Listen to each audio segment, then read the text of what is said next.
whether America is great again and what it means over the next 2.5 weeks as we head into these all-important midterm elections. So I will begin in no particular order with Reverend Jesse Lee Peterson. Yeah.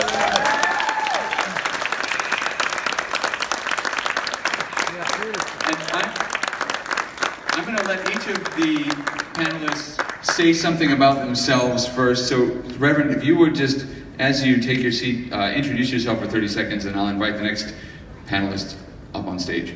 Thank you. I am a founder and president of a nonprofit organization called BOND, the Brotherhood Organization of a New Destiny. For 28 years, we've been rebuilding the family by rebuilding the man. I also I host a national TV show on Newsmax TV, and I have a national radio show as well. I am a conservative, Republican, Christian, and I love the Great White Hope.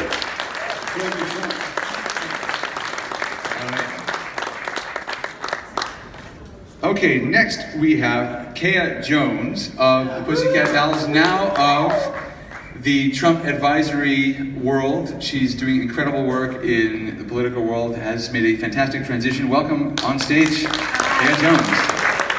Hi, I'm Kaya Jones. I'm a former Pussycat Doll solo recording artist, outspoken conservative supporter of President Trump, and I now serve on the URC Urban Revitalization for President Trump and the NDC, which is the National Diversity Coalition for the President.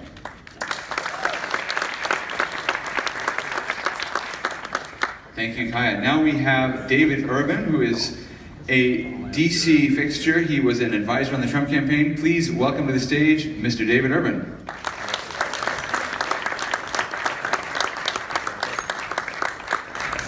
And he'll tell us a word or two about himself. Great. Hi. Hello, everybody. I helped the president become president. I guess my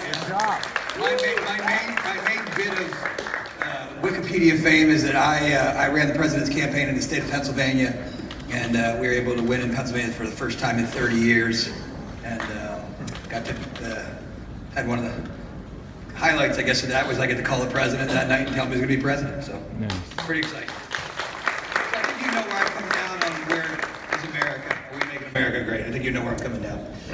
And we've got one more panelist who I think is running late because of another panel. Sonnie Johnson, my colleague at Breitbart. She will be here soon, I'm told. I want to just, first of all, thank Kaya because we were all set to wear the funny headset mics. And she said that looks too much like Britney Spears. And once she said that, I couldn't get it out of my head, so I could not. It's the Britney mic. There's nothing wrong with Britney Spears. It's not a good look for me. Thank you. Anyway, so I wrote to the panelists this weekend, and I said, all right, let's break down this question of make America great again and what it means beyond a political slogan, what it means for people right now. So I said there are basically 3 questions. One is, first of all, is America great? Is America great again? Is it doing well? How is America doing right now? That's question number 1. So we're going to go through that. Question number 2 will be, if it is great, is that Trump's doing? Is that something we can credit President Trump for doing? And number 3, whether it's Trump or not, how does that question play into the midterm elections? And I think that's going to be the most interesting question of all. We're going to work our way towards that. But let me start with the Reverend. Is America great again? Absolutely. It's becoming great again every day, thanks to the president. Number 1, he is dealing with the illegal alien and the border situation like no one else that I'm familiar with, right? And to me, that's a big deal. And that's one of the reasons he's there, because he made a promise that he would put a big, beautiful wall around the borders. He would deport all of the illegal aliens, and he's working on doing that, so that's good. And we're bringing more money home now from our jobs. We get more on the tax cuts, and we would not have gotten that with the Democrats at all. If anything, we would be putting out. They'll be taking more from us. Another good thing, Black Americans, more Black people are working today as a result of the president than any other time. So he's definitely making America great again. There's still more work to do, but so far he's keeping his promise. And I don't know when the last time we had a president that kept his promise. We about have politicians who keep their promises, and this man is doing that. I call him the great white hope because of the excellent job he's doing. And one other quick thing he's doing, he is exposing the children of the lie. And the children of the lie are the liberal media, the Democratic Party, the RINO Republicans, and the Never-Trumpers. He is exposing them, and they are having a hissy fit, and I'm having a hoot nanny of a time. So yes, America's being made great again. So right before we head to Kaya, I just want to introduce Sonnie, who's here. I'm a big fan of Sonnie. So Sonnie, just tell us a little bit about yourself, and then we'll keep on going. Okay, my name is Sonnie Johnson. I host a Sirius XM show called Sonnie's Corner every single Saturday, channel 125, 1 p.m. Eastern. You should check it out. I also release a podcast every single Wednesday. Did she say that? It's a little raunchier. It is not for the faint of heart. If you don't like bad words, you shouldn't go to it. But if you like intellectual thought, it's stocked full of it. I like to focus on economics and how you can bring that into minority communities, especially the Black community, and that's my focus. So sorry for being late. They sent me to a different room, and I was sitting there waiting, and then I realized the problem. So it wasn't colored people time, I can promise you that. All right, Kaya. Yes. Is America great? How are we doing? America's always been great. I mean, when you compare the rest of the world and what's going on in it, but right now it's booming. I mean, we have the lowest unemployment rate ever with African Americans, Hispanic Americans, women. We have more people off, living off of the government than ever before, and 83% of MS-13 gang members are gone. You know what I mean? Like, this is... to say that he's not doing a great job. I mean, he's appointed 120 federal judges, 2 Supreme Court justices. We're gonna get that third. Oh yeah. Oh yeah, we're gonna get that third. And he's not slowing down, and I love that he's, putting money in the areas that we need. We need our military to be strong because that's how we actually help other countries. That they depend on that in case we have to go to war or help them out. We can't have a depleted military. So he's bumping that up. He's handling the border crisis that Mexico's gonna pay for. Well, they're paying for it now. Have you seen what's going on? So, yeah, I think it's great. I think he's doing a fantastic job. Okay, David, your take. Yeah, just to amplify what Kaya said. Look, I think America's always been great. America is a notion, is an ideal, has always been exemplary in the world. And I think, however, this president, after 8 years of having an apologist in the White House who felt that he had to look out for everybody but America, he's someone who is proud to go to the UN and tell the community, the United Nations, look, my job as the President of the United States is to look out for the United States first. Amen. And if you as a ruler of your own country are not doing that, you're wrong. And somehow the notion of American exceptionalism, right, that America is an exceptional country and unique in the world in that role, kind of got lost in the past 8 years. And I think that in this administration, people are proud to be able to say they're American. I think it's lost on the coast. You see people in the New York Times or Los Angeles Times talking about how the United States is derided overseas. Well, no, they're not. They're not derided overseas. The United States is admired overseas. And this president is really taken a step forward. All the things that Kaya and the Reverend have talked about in terms of economics are, they're not, you can't debate that, right? You look at, those are facts, not feelings. A lot of people in this building, want to talk about their feelings. They're mad, they're sad, they don't like the president. But if you stick to the facts, objectively, America's doing extremely well. It is great. When the president stood up in the Rose Garden and said, I'm elected, and talked about the Paris Accord, and said, I get elected to represent the people of Pittsburgh, not Paris. That's an important factor that shouldn't be lost on anybody. American exceptionalism is back. America's great. It's going to be greater. Okay.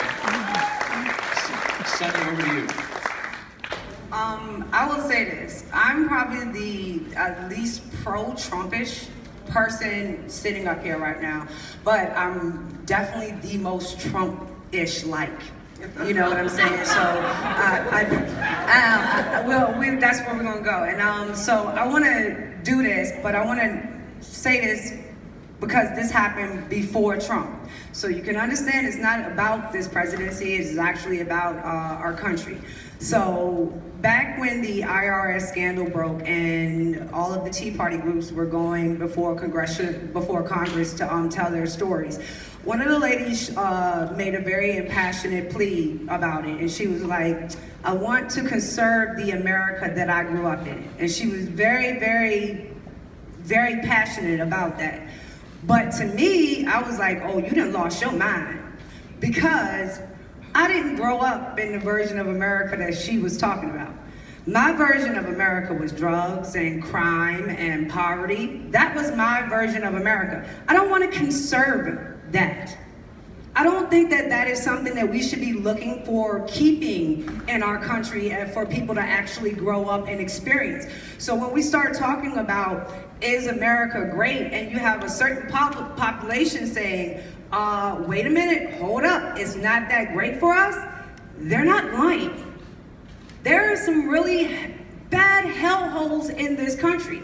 And the people that live in those areas, they are not happy-go-lucky about their situation. It is not something that they want to conserve. It is not something that they want to pass on to their children, nor is it a legacy that they want to leave for their cities. So when Trump did come out and he put out his slogan where he said, make America great again, I was like, okay, now let's add the caveat. Like, we gotta add a caveat to that. For some places in this country, you're gonna have to make it great for the first time. Because you're talking about 4, 5, 6 generations that have never saw it great. Because they have been under Democratic progressive boot that entire time. So if you were born and you are 60 years old, and you have lived in a progressive Democrat city your entire life, if that person tells you America isn't great, they're not talking about the entirety of the country. They're talking about their life and what they have experienced in this country. And when you tell them that they are wrong, what you're saying is that the system that they grew up in is okay. And that it is acceptable, and that you don't mind conserving it for them because your slice of America was different and it was better. So that's all you look at. So that's my caveat. And like I said, it was before Trump. It was always my principle, because for 60, 70 years in some places, there has only been Democratic control. I believe that the progressive policies are death, destruction, and poverty. So please tell me what in those areas is worth conserving. So I would just be very cautious when you're talking to some of these people and they're telling you, no, it's not really, I'm not talking about the pundits or the talking heads or the Democratic politicians. The everyday Americans, when they're telling you maybe it's not always great, I bet you if you ask a follow-up question, they'll start telling you about the number of people that die in their community. They'll start telling you about the poverty level. They'll start telling you about the trash and the school system that is failing them, their inability to get a job. They'll start telling you why they think that America is not so great. And that should be a conversation that we are willing to have instead of just sticking onto a slogan and a talking point. Okay. So just before we go on, if people want to have a response to anything that any of the panelists say, just I agree with her. Yeah, just let me know and jump in. I know Reverend wants to say something, and then Kaya, if you want to as well. I just want to respond to what she said. There is a segment in this country who happen to be black that have lost control of their own lives. And that doesn't mean that America is not great. America has always been great. I grew up on a plantation down in Alabama. I grew up under the Jim Crow laws. I remember for color science only, and the boys would have to be taken out of school twice a year to plant the crop and to bring it in. And even growing up under the Jim Crow laws, we were taught that America was great even then. We were never, they were not putting the country down, and we didn't have the poverty and the dope heads and the thugs in the communities Because back in those days, black folks got married, they were decent people, they lived upright, they respected one another, and they made it clear to us that Jim Crow law doesn't mean that all white people are bad. It's the government, and it was the Democratic Party at that time too, but it's the government. And so the black situation is not going to get better until black people stop blaming and stop feeling like victims, and the men rise up and become men again and get married, make babies, provide, start businesses, keep the crime out of their community. So there is a segment here, but it's not because America hasn't always been great. They just gave up their lives and went for the government programs.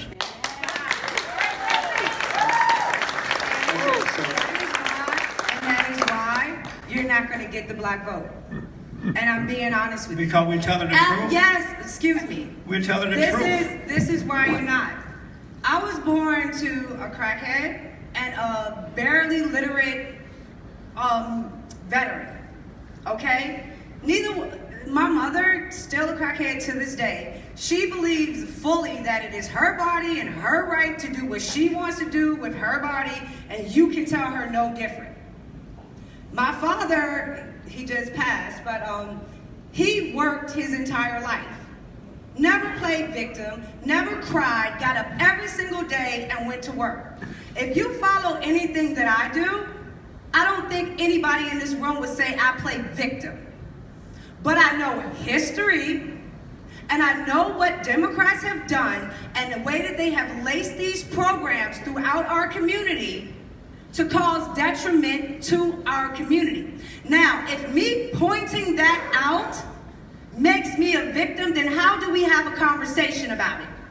How do we change it if the simple fact that I talk about it makes me a victim? If I want to talk about redlining, if I want to talk about redlining, you're gonna tell me that, oh, well, that was back then, it doesn't matter. The communities are still district in those red lines. How can it not matter? Well, we are getting the black votes. 30% of black people are supporting the president. So it is changing. Name a city. And the president is not Name a pretending city. that it's something else. Name But a city 30% of black that's people gonna voting, change from Democrat. and the numbers will go up. I'll just point out in California, I mean, it's not the same situation, but there's a very interesting race right now in the 39th district, which is where Ed Royce is retiring. And that's one of the majority-minority districts. That is to say, it's a Republican district, but the traditional white Republican voter is actually in the minority, and Republicans continue to win there. That's one of the districts that Nancy Pelosi has targeted because Hillary Clinton got more votes there in 2016, but right now the Republican was a woman named Young Kim, who was a state assembly member from one of those communities. She's now in the lead. So it's interesting. It shows Republicans can win in areas that are majority-minority with the right policies and the right people. Another quick example of that, Omar is taking out the Wicked Witch of the West, Maxine Waters.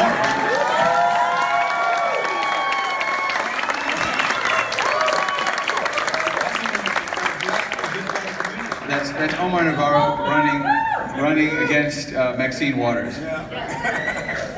If you see Maxine Waters in a restaurant, buy her a drink.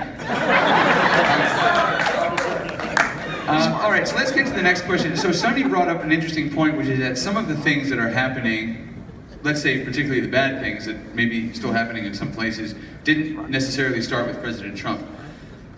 The argument you hear a lot is that the good things didn't start with President Trump either. That Obama, in fact, about a month ago, got up at University of Illinois and gave a speech saying, well, I'm glad he's taking credit for my economy, something to that effect. So, is that a question in this election? Before we get to the election consequences, is this Trump's doing? Is this something we can give Trump credit for if America is going well? Without a doubt, 100%, is the president is doing this. Obama is a liar. Obama has always been a liar, and Obama will continue to be a liar. He lied about the health care plan. If you like your doctor, you keep your doctor. If you like your health care plan, you can keep it. All lies. And so I'm not surprised that Obama is trying to take credit for this. because he has nothing else to do but lie. He wants to take control of the government again, and so he's out there lying. But people know, most people know, it's amazing to know that it's because of President Trump, right? It's amazing that I run into some of my family members who happen to be black, and and they're listening to MSNBC, CNN, and others, and they're believing this lie that Obama has something to do with the economy getting better. And I'm like, are you like out of your mind? You know, there's some things you just don't believe, you know what I'm saying? But they're falling for that lie, but absolutely Obama's lying, and President Trump get 100% credit for what is happening, the good that's happening around him today. Well, yeah, Hillary Clinton is not president, so yes, I think that alone right there is a great start. To touch on what Sonnie was talking about, she is correct, and both of you are correct. You both have a very strong narrative that's correct in this country. I don't think that either one we have to say one is right and one is wrong. Being part of the Urban Revitalization Coalition, you know, having my first meeting in the White House with Pastor Scott and talking about prison reform, the fact that our prisons, so a lot of people don't know this, but some of you that do, our prisons are built before a child is 10 years old, so before 5th grade, they've already figured out whether or not that child's gonna end up in the prison system. This is how we build prisons, okay? So it is very real that there has been a conditioning in order to keep people in a system. We need to figure out how do we help inspire these communities to get up, vote, and change. That is the only way we're going to see a change. It is up to us. It's up to every single person to help get the truth out there. And I think wholeheartedly this president is tearing all of these cloaks that's just cloaked. No, you don't know this. This isn't really happening. It is happening. It is very real. And I wholeheartedly think the reason why we have so many African Americans speaking up, speaking out, and getting involved is because of this president. So when people say he's a racist, I get really upset, because if you knew that from Alveda King down is who is around him, that should say right there, this is not a racist president. This is someone that wants to see some serious change, but we have to get people inspired and get them involved, because it's up to them and to help their communities. And that's why when they made fun of Kanye West about prison reform, I mean, how many other really important, influential African-American men could have went and done that? Well, but they didn't. This is what I'm trying to tell you, is that there's so many people that didn't go and speak up and speak out. I did not hear what you said. What did you say? Jim Brown. Oh. Oh, he was there. He was there, yes. I have a real statement to make. Go ahead. Well, hang on a second. Since I'm moderating, I gotta follow the rules. We'll have a lot of time for questions and answers afterwards. I do. Okay. It's very short and sweet. Okay. Well, hang on a second. I want to just keep the flow going, and then we'll get to that. We're not gonna All right. Let me throw to David quickly. I promise you we'll get to your comment. Let's just move through this. I want to play a little bit of devil's advocate a little bit here, because I watched the stock market throughout the Obama years, and when he came in, it kept going down. I think it hit about 6,000 at the floor, but then by the time he finished, it was at 18,000. Now, when Trump won, the next day What it did jumped he up do to for 20. Chicago? Right. And I'm from Chicago originally, so I know that argument. I'm just But asking. I'm just saying, look, let me read you something, and I take it from whence it comes, but it's the Washington Post. They analyzed the Trump economy versus the Obama economy, and they concluded both Bush and Obama, going back to George W. Bush, both Bush and Obama should be credited with the turnaround in 2008, 2009, but Trump, quote, has exceeded expectations on jobs and economic growth that were in place at the start of 2017, end quote. So they basically said, Obama gets some credit, but Trump's doing much better than we expected. David, what do you say about that? Is that going far enough? Yeah, so, I just want to kind of chime in too. I don't want anybody to dismiss Sonnie's experience. It's genuine. I can tell you that, you know, during the campaign, and I've done a lot of campaigns, not just this president's campaign, but, you know, I've gone as a Republican into the cities in Pennsylvania, Philadelphia, and worked with community organizers and the churches and tried to get out the vote for Republicans. Republicans need to do a much better job, and we need to crack the code because we need to convince folks in the minority community that we can do better, that we can do better for them, and we should do better for them. So, What would you do for them? yeah, so you know, Pastor, I think there's lots of things that we can do, right? We got to convince them to vote for Republicans, so you get better majorities in the House and Senate, so we can pass reforms that are actually meaningful, right? I know that you're right in that the Democrats control them, but it's the black people's fault if they have families, if fathers and mothers got married, and then they set that example for their children, taught their children to be independent, then it will work. There's nothing else to offer Yeah, black people. Pastor, I get it, but my point is we got to go in there and convince folks that Republicans are going to do better. It's our job. It's our job to win the policy argument. But the Like Sonny's president ain't doing that. No, but it starts with faith. Republicans need to do There it. needs to be more Republicans need to do a faith in better these job than just cities. provide lip service. And not that you or Sonny or others aren't doing it, but we need as a party, right? And I've said this before, as a party, to reach out to America at some point in the future is going to have a lot more minorities than majority. Whites will not be a majority in America at some point in the future. And the Republican Party is just looking to hang on to that. At some point in the future, the Republican Party is going to cease to exist, right? The African American community, people of faith.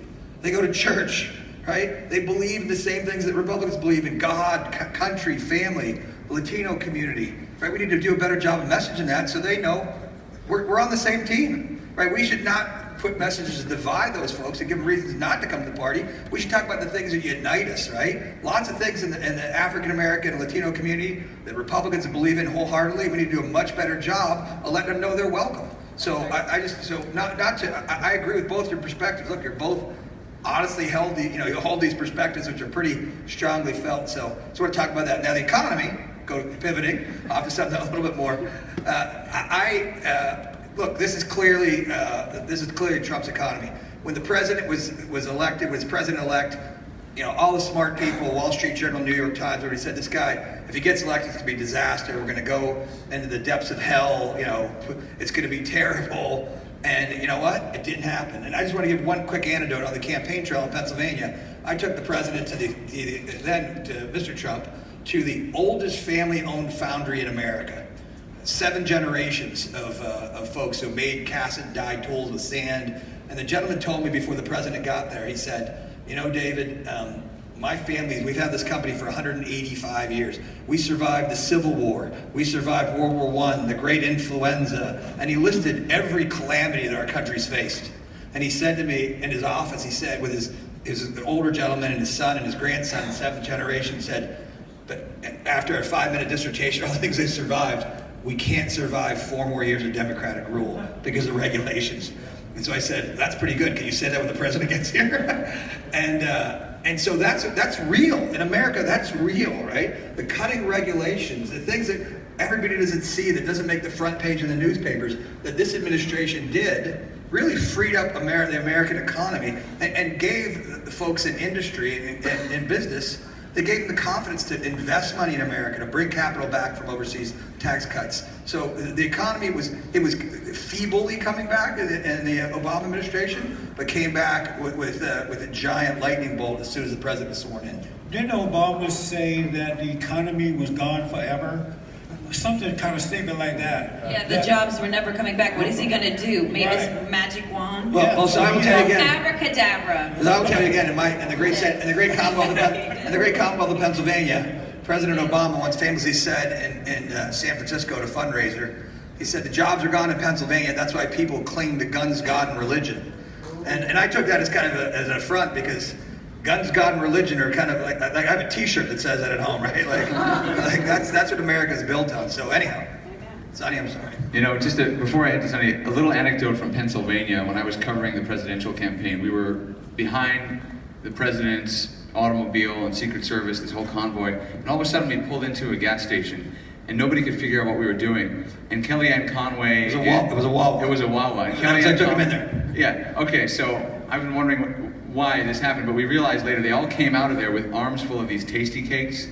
You have to go to Pennsylvania to figure out what this thing is. So part as a quick aside, so part of my job during the campaign, right, is you humanize a candidate, right? So you do things that are called off the record. So nobody in the world knows that you're going to stop at a convenience store in a Philadelphia kind of. There's not a it's an anecdotal kind of place here in California, but in the eastern part of the state, it's Wawa. In the western part of the state, it's Eden Park. So I told the president, we're going to go into this convenience store. We're going to get coffee. And we're going to get some of these tasty cakes. And he said to me, I don't drink coffee.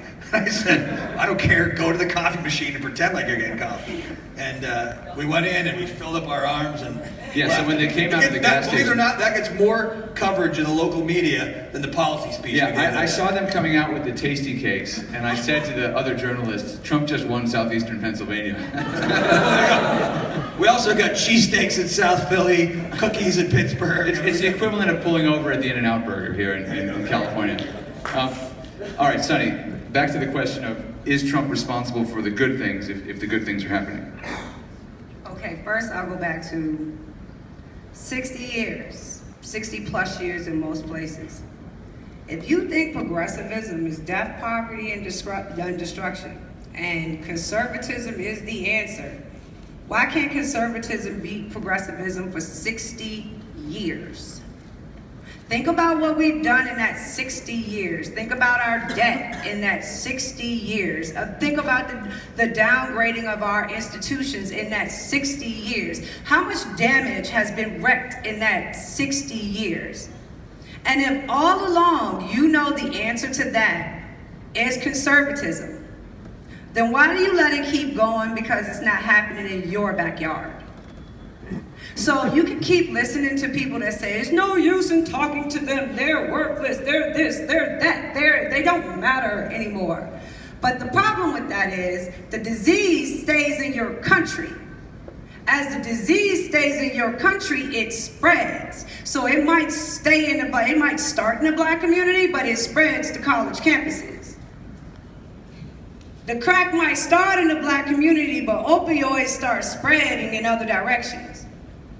The point is, if you don't remove the disease, the entire country catches the sickness. And that's where we are. Every major city in this country is under, not most of them, majority of them, vast majority of the major epicenters in this country are all under progressive control. And from those epicenters, the disease spreads out. So I just keep that in mind. 60 years, look at the destruction in your country when you don't get the disease out. Now, as far as the economy goes, I never thought Trump was racist. I come from kind of the Andrew Breitbart school of things when they throw out those terms. So what? You know, are you going to talk to me about the school system? Are you going to talk to me about economics? Are you going to talk to me, or are you just going to keep on saying names and calling names? If all you got is calling names and I don't have the time nor inclination to have a conversation with you, I'll find something better to do with my time. That's the way I've always been. So now with the economy, does Trump get credit for it? Yes. But I think we're missing the opportunity to actually point out the cure to the disease. Is it Trump, or is it that we realize Trump is a true conservative? A lot of us who maybe doubted whether he was going to be very conservative when he first got into office, have we been assuaged to that? Yes, we have now seen the point where we're like looking at Trump like we could actually call him a conservative. Is that not your cure to the disease? So I don't have no problem giving Trump the praise necessary for going in and putting conservative policies into place, having a conservative taxation system, having a conservative regulation system. But I would just like it if we would actually say conservative, our ideology when we're talking about these things. And the reason I think that is so important is, if you look at under Obama's administration, all they had was Obama. For 8 years, all they had was Obama. So if Obama was on the ballot, it was all good. If he wasn't, you got 2010. They lost the House. 2012, he was on the ballot. All good. 2014, not so much. They lost the Senate. Not to mention the thousands of seats they lost in state races and local races all across the country, because everything they had was wrapped up into one person. And when you can no longer put that one person on the ballot, what do you have left? And I think we are missing an opportunity now to take our ideology and to mirror it with the man but also say if these are the principles that we espouse, even after Trump, these are still going to be the principles that we espouse. And also, they are the cure for what is really detrimentally wrong in a lot of communities around the country.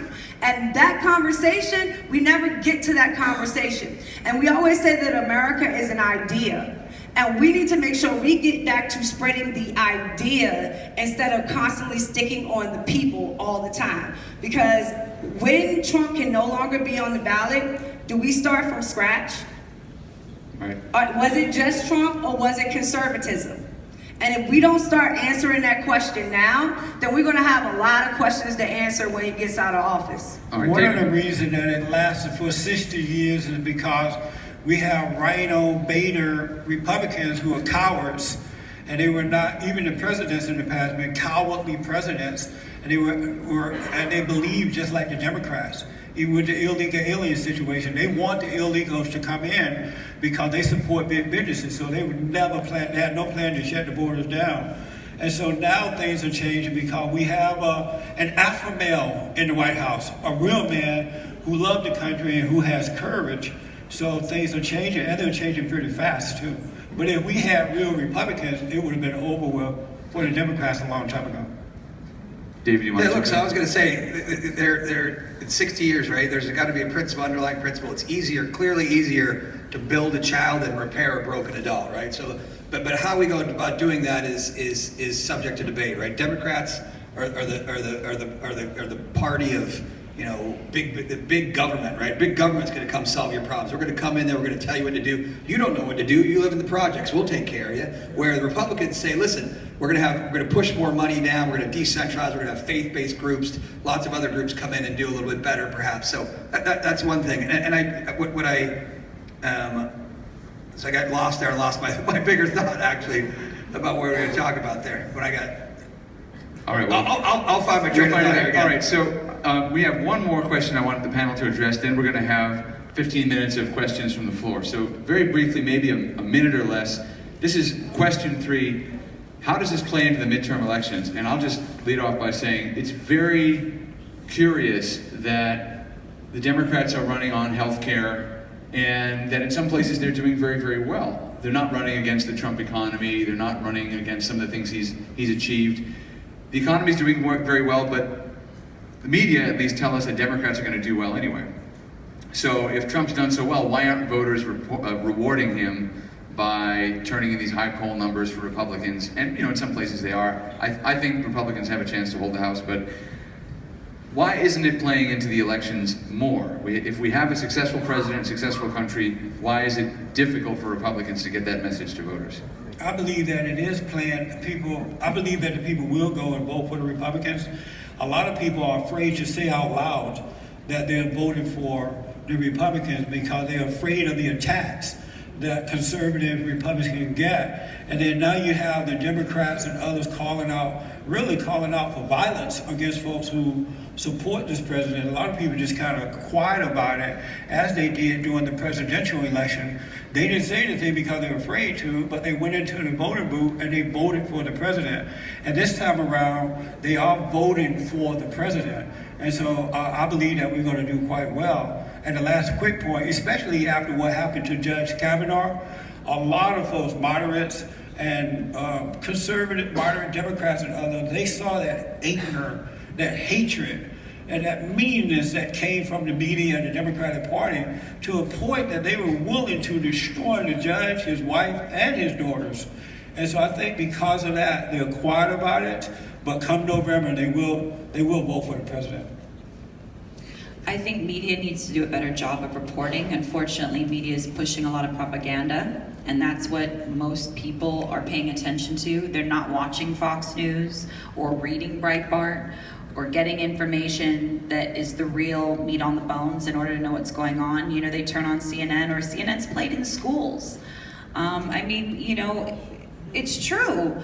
There's propaganda that's fed, and so if you've been conditioned, when Sonnie's talking about 60 years of something, if you've constantly conditioned, like your parents and your grandparents, everybody voted democratically, you're conditioned, and so we have to have a way of changing that conditioning so that we can see a change in the polls. I wholeheartedly think we're going to see it go red. I think we're going to see red in the Senate, and we're going to see red in the House. I think we're going to flip a couple seats. I know a lot of people think that it's going to go Democratic. I disagree. And because we need that change. We have consistent issues in this country that need to be fixed. Sonnie's pointing them out, and they're very real, but at the same time, we all have to be accountable for it. So you got to get the knowledge out to people, and unfortunately, media is doing a horrible job at that. David? Yeah, so I actually remember my point that I was going to make. Amazing. So something that I was going to talk about was kind of an extension to what Sonny's going to say. You know, it's hard to provide demonstrable results and move the needle in a lot of communities, right? So I think that's why it's very important what the president's doing on sentencing reform and prison reform, and looking forward to being able to do something. Obama couldn't have done it because it's an African American. He'd have been kind of derided and beaten up, and this president's kind of really taken great interest in that. And I think that when we get this done, and we will get it done, that'll be something demonstrable we can go back to the community with and say, look, we've recognized the problem and we addressed it. So I think to his great credit, the president will do that. As far as the elections go, candidates matter, right? I've done enough races. So if you get a good candidate, you're going to win. If your candidate sucks, you're going to lose. We have got great candidates in a lot of these states. Let's take West Virginia, for example. The Attorney General there, Pat Morris, he's a good friend, great candidate, but he's running against a really good candidate in Joe Manchin. Joe Manchin is a guy who has been in West Virginia politics for 100,000 years, right? He knows, I think he's probably met everybody, had supper at everyone's house, and knows everybody. That's a tough race. The president has huge numbers in West Virginia. Pat Morris is a great candidate, worked really hard, probably going to end up losing. These things are, state by state. You look at Phil Bredesen in Tennessee. Phil Bredesen was an incredibly popular mayor of Nashville, a really, really popular governor of Tennessee. Phil Bredesen came out and said he'd vote for Judge Kavanaugh if he was in the Senate. Folks who kind of take those stands in these states, you saw what happened. Joe Donnelly in Indiana, cutting wood with an axe, citing Ronald Reagan. This is a Democrat, right? Democrats are running as Republicans in a lot of these states. And so that's why it makes it tough to get these guys out with a crowbar, because a lot of people that watch TV, they'll watch an ad, they'll see Joe Donnelly's ad and not even realize that he's a Democrat. So candidates matter, a lot of tough things. When the president's at the top of the ticket 2020, I think it's a almost certainty that he's going to win again. I don't really care. I've told the president this. We've had discussions. I don't care who is going to be at the top of the ticket. I'm pretty certain this guy's going to get reelected. But 2018, it's pretty tough because, unfortunately, his name is not on the ballot above the congressman, above the senator in each of those states. And, you made a really good point, right? Obama, you see the same thing, always happens. So I'd kind of hunker down for a couple of years here. All right, Sonnie? Okay, I want to I want to do this. I want to give you an example of what I mean when I say, why I keep on harping on the 60 years. Okay, so let me take a Republican talking point. So what is our talking point? Our talking point is, if you graduate high school, if you blah, blah, blah, blah, blah, then you have a chance to make it in America, right? That's our talking point. Pull yourself up by your bootstraps. Go to school, finish school, everything will be good. What if you go to a failing school? What if you go to a school where the teachers push you out without teaching you anything? Do our talking points still work at that point? So it's not about necessarily conditioning, because we're telling them, you got everything you need. Actually, no, they don't. They are in failing schools that do not educate them. How are they supposed to come out and compete with the best of the best? Are we actually being fair and living up to our own standard of what we say? When we just accept that and just look at people and say, oh, well, you'll figure it out on your own. I mean, we figured it out. No, you went to a really good school. Kind of had some help with that, right? You literally have schools in Atlanta where the teachers are going to jail because they fudge test scores. What is it that you want? No one knows what you want. I'm having a conversation and I'm making a point. What is it that you want? How long have you been doing this? What do you want? You've been doing this for quite a while. If you had the answer, I wouldn't be doing this now. I have I would the be answer. out living my life. I have the answer. Then where was it? Because you should have showed up when I was in, elementary school, but you didn't. So Listen, now I what have do to be you- here just picking tell up us the what slack. you want. I Tell was us- finishing my Don't y'all want to know comment. what you want? I was finishing my comment More than what you want. All right. What do you Sonny, think we wrap- should do, Sonny? Yeah. What do you think we should do? about what About the problem. No, the whole problem is what I am saying is we have the answer. But our talking points, if you go back to what he said about the weak-kneed Republicans, I totally agree with that. But we've had those Republicans for 60 years. Their talking points for 60 years. Their modus of operation for 60 years. But now we So have a it's not president. just the Democrats. Yes, but that, you cannot act like that didn't have a residual effect and that nothing came from that. Because Reagan passed amnesty, but he didn't close the border. Are we seeing an effect from that? Just because it happened a long time ago, are we still seeing an effect from it? Are we still trying to address that problem now? And yes, that's A-okay, but when I want to do it, it's not. So no, this is the point. Because I believe 100% that conservatism is the answer. I believe that we are not selling our product to the people who need it the most. So when we just blanket tell them, if you go to this failing school and come out, you should have everything you need to succeed. No. We should actually be saying, let's go with school choice. We should actually be pushing that as our narrative and not just saying going through what already exists is going to get you a different outcome. That is the definition of insanity. But if we're going to push school choice to fix these problems, let's push school choice to fix these problems. In the 1970s, when they drove manufacturing out of America, they also drove the trades out of high schools. So now kids cannot go to high school and come out with a basic degree that gives them a trade that doesn't mean they have to go to college and come out $50,000 in debt. But they told us that those programs were no good because we were training people to work mediocre jobs. No, those are the jobs that are constantly in demand. And if you have one of those jobs, an actual trade, then you can make a living for yourself. Can we go to fighting to put those back in the schools? So if you have a kid that's maybe not the most liberally, artistically brilliant person, they can still have a solid future in one of the trades. Sonny, I don't want to... So we have a lot of things that we could be doing that are surrounded by conservatism, and just throwing our hands up and saying, well, what do you want from us, cannot be a solution to this problem. All right, so we've got the signal from the stagehand. Thank you, Sonny. We have time for 10 minutes of questions. I want to just make a comment, just building on what Sonny said.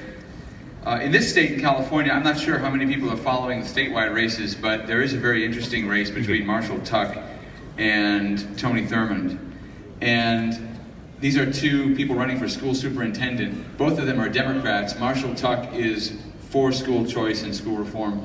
It's just interesting, we've had two elections now. Same thing happened 4 years ago where Marshall Tuck ran and he narrowly lost. But we have basically an all-Democrat contest where one Democrat is running with Republican or conservative ideas and the other Democrat is running with the teachers' unions. And it's interesting, I mean, just building on Sonny's point, we don't have Republicans in that conversation. It's basically become, at least in liberal states like this, a Democrat versus Democrat fight, whereas it could be broader. Let's go to the questions. Try to keep them brief. We'll try to keep the responses brief. I don't think every panelist can respond to every question, so if you have a specific person in mind, please feel free to say that and we'll have that person respond. Okay, hi, I'm Gino, I'm 16, and I'm a conservative. And throughout my years of being politically active, I've seen the assault on conservatives and the Republican Party by Hollywood, the mainstream media, and our schools, especially my schools, right? So I want to see how we can win the culture war. Well, I'm going to pitch that one to Sonny and to Kaya, because they're both deeply involved in the cultural battle. They're way more culturally hip than me. Well, I think the great thing about the internet, even though it's been censoring everyone lately, is that we can actually push forward things on social media, and that's what's super important, especially because you are so young. Social media is something at your fingertips where you can get information and start taping these teachers that are feeding you propaganda. That's what I would say. Flat out, if you're a kid and you feel that you're being force-fed something that you don't want to receive, we need to prove that the system is failed. We already know that it has, but we need to start to pinpoint the issues and remove them. It's the only way we can get new people in, unless your parent wants to actually not have you indoctrinated and then you would be homeschooled. I mean, unfortunately, that's the reality of what we're facing. We have to get better people inside to fix the issue, but it's been an issue. Sonnie, any quick thoughts? I think the progressive ideology sucks. So they have to take conservatism and put it into their messaging. And then they dump that on you, into your culture, with a democratic seal of approval. So, you like video games? Sure. Okay, so you take your video games. Let's take Grand Theft Auto. When you play Grand Theft Auto, what do you get if you do nothing? Nothing. Nothing, right? So you have to get up, you have to go to this job, you gotta go meet this person, you gotta go do this, you gotta go do that, you gotta go do that. And as you do all those things, you still gotta pay your rent, the money is being taken out, you gotta go buy clothes, you gotta go get a haircut, you gotta stop by the quickie place and get food, and you gotta have money to pay for all of that. That is your answer. Take what you know in your culture and use it. They have to bury capitalism and conservatism into their product, or else it would suck and it would not sell. So what you need to start doing is finding the conservatism in the things that you love. If you find the conservatism in the things that you love, when you find other kids that love those things too, start pointing it out to them. You don't have to beat them over the head with politics. Start pointing out the little things, to them. If they were like, socialism is good. Okay, give me your NBA character that you just spent 6 months working on. Just give them to me because I don't have one. No, that doesn't work, right? And those are the ways that you can start using the culture to start making your point, because those are the things that the other kids actually have an attachment to. Very I mean, and just to add real quickly, no, you're not alone, right? You can go on social media, go on the internet. You're not the only kid in a school that may be in the minority because you're conservative or have views different than others. So just, educate yourself.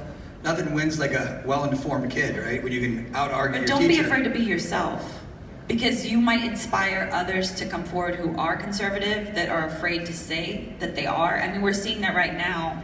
Culturally, it's so beautiful to see the red hats in the audience, that people aren't afraid to put on their hat. But that's what's being pushed right now. So what you're dealing with is very real. It's All right. unfortunate. Thank you. We're going to have to make this a lightning round so we can get everybody in. So let's do the questions quickly and very brief answers. I have a suggestion for a possible solution. I think what we need now, you talked about conservatives, I agree with you. What you need to support conservatives who have been out of the field, who were once Democrats, who are not afraid to stand up to the Democratic leadership, who was a union vice president of SEIU Local 99, like myself, who was not afraid to stand up to the unions, who supported vouchers for parents because our educational system has failed us. My name is Benito Benny Bernal. I'm running for Congress here in the 29th Congressional District. What I'm asking for all of you, thank you. I've been proven, I've never been paid 1 penny for the 20 years that I volunteered to fight for my community, to fight against the unions, to fight against the Democratic Party that I once helped build, the Latino political machine. My current congressman right now, my opponent, faces sexual allegations of a minor. No one is talking about it.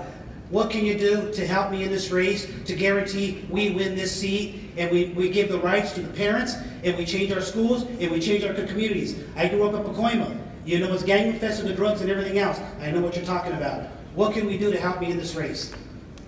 Give me your card. I'll talk about you on CNN. All right. Okay, thank I you. you watch CNN, but All right, next question, please. Hi, 2 quick questions. First one for Sonnie. Would putting charter schools in the areas you're talking about be a better solution? And then to Kaya, what's the administration's stance on private prisons? I haven't really heard much about that.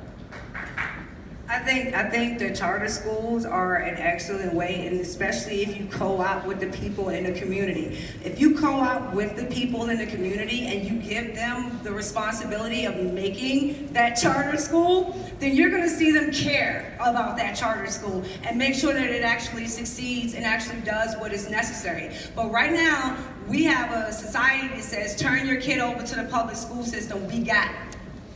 And what is a parent to think that they have control over that system? Literally, you don't. You know what I'm saying? But if you create a charter schools in these neighborhoods, and you actually do, a lot of the charter schools in New Orleans and New York and Chicago that are actually following that model that have parent buy-in, they protect those schools. They fight for those schools because they help to create them, and it means something to them. They feel like they have ownership in it. So I think that that is an excellent way. Plus, it gets people closer to their school and takes a lot of the power away from the school board, which is mostly unelected officials half the time. So can I follow up?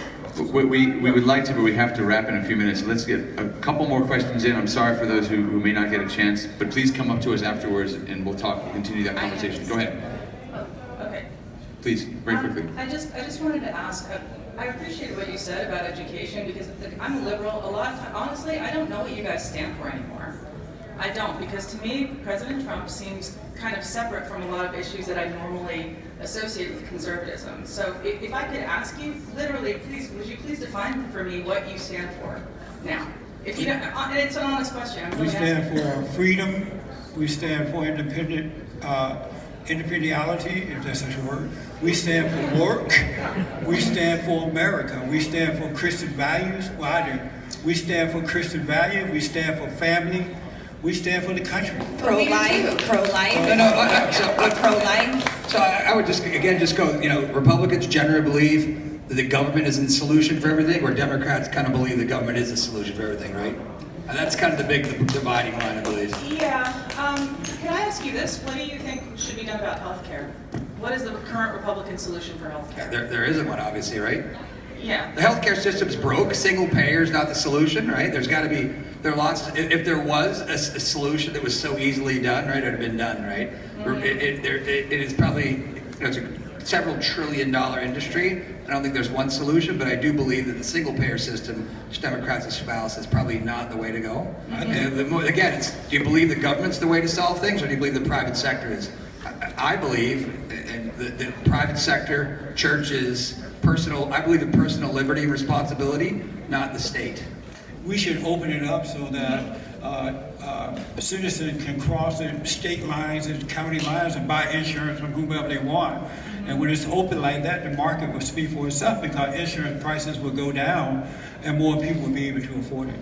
All right. Well, one thing conservatives believe in is rules, and the rule says we have to stop at 3. So we'll take one last question, and then we're going to wrap it up. But please come forward afterwards if you want to have more conversations. We'll be here. Real quick, during the campaign 2016, Trump often talked about the economy and talked about the fact that the real unemployment was in, 50-60% unemployment, real unemployment versus what was being reported. My question is, what policy, what matrix that can you specifically point out that Trump has done in the last few years that has directly affected the economy to, applaud, the efforts that he's made?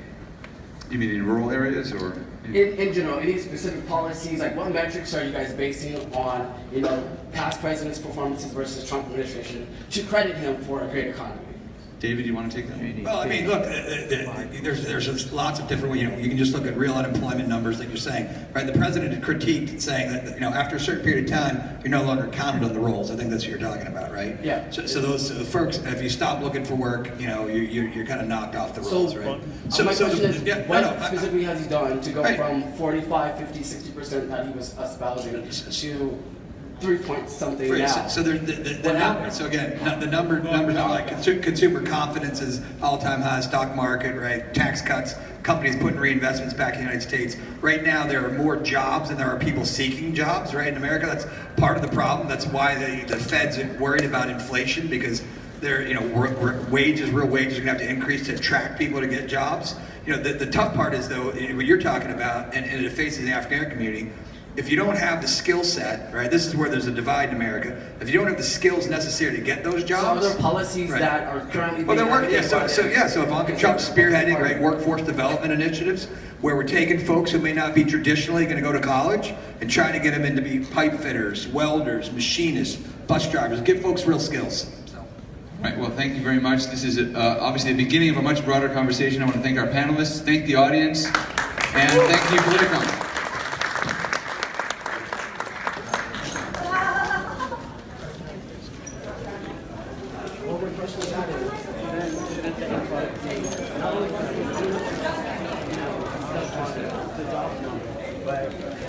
Then how did that equate to? Yeah, everybody.